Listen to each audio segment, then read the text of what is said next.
I think deserve namin tong getaway na to bago mag-end ang 2025. Kasi meron kaming unexpected blessing.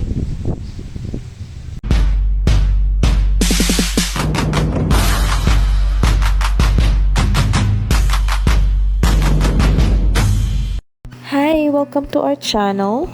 This vlog is about our quick getaway to Nasugbu, Batangas this December 2025.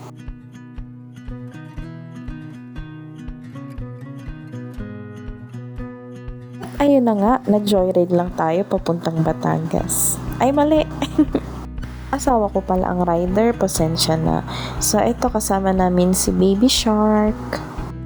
Kasama nga pala namin din ang aking mama at papa. Ayan, sila yan yung nasa likod na naka-neon green. Madami-daming stopover nga din pala ang naganap kasi may kasama kaming bata. At the same time, nakakapagod yung mahabang biyahe. Tour ko na nga din pala kayo sa transient house na nakuha namin. You can book this as low as 3,000 pesos for 22 hours. Kumpleto sila dito ng mga panluto, provided na din yung purified water, yung gasol na gagamitin, at napaka-spacious. Ito yung living area, may TV na yan at connected yan sa internet, may refrigerator, maraming electric fan, may CR, di ko na binuksan kasi nandyan si Papa. And then sa taas, andun yung mga bedrooms. Tara! Gusto ko yung ganitong vibes, yung mala probinsya, kasi ang aliwala sa tanghomi ng dating. So, itong kwarto na to ay, ito yung may aircon, at the same time, meron na ding ceiling fan. May 3 malalaking bed, at ang daming pillows, tsaka blankets. Dito naman sa kabilang room, walang aircon, pero ang daming bintana as in. Tsaka may mga electric fan naman. Ayan, ang dami ding higaan.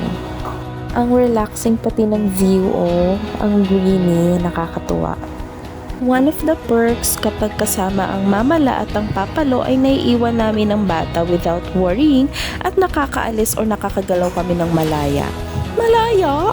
Di naman halatang masaya ang mga Ferzan, ano? Kagaya niyan, umalis kami ng kami lang para makabili kami ng mga needs namin na dadalhin sa transient, such as foods, toiletries, mga ganyan.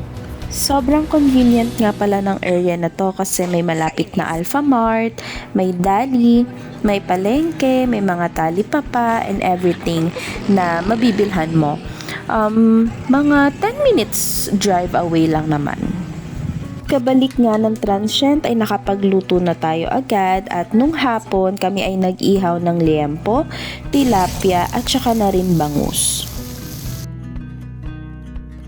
Kinagabihan nga ay kami ay nag-babe time muna ni Daddy Shark sa dalampasigan at natsyempohan namin to'y nagpapalipad ng fire lantern.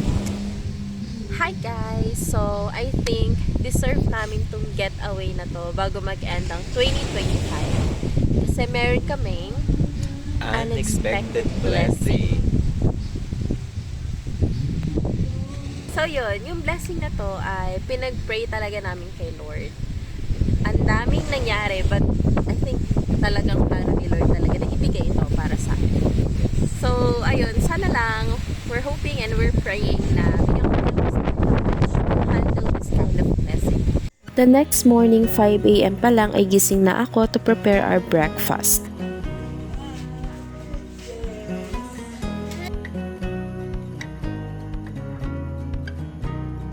Pupunta na nga kami niya ng dagat. 1 minute walk away nga lang pala ito sa dagat at you can go there anytime you want. Walang entrance fee.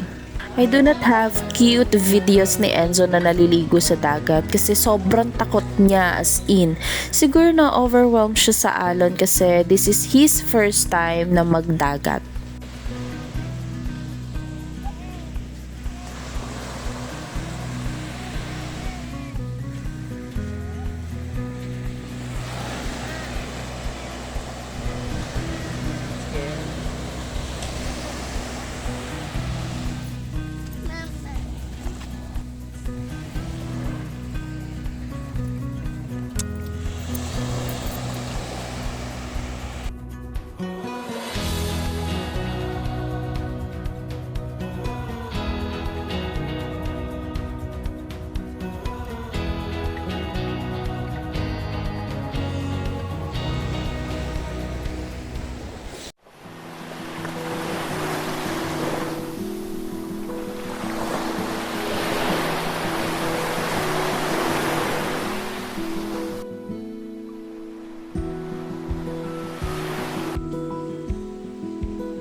Mga 3 p.m. pa lang ay nauna nang umalis sila mama at papa, pero sumunod din naman kami mga 3:45 p.m.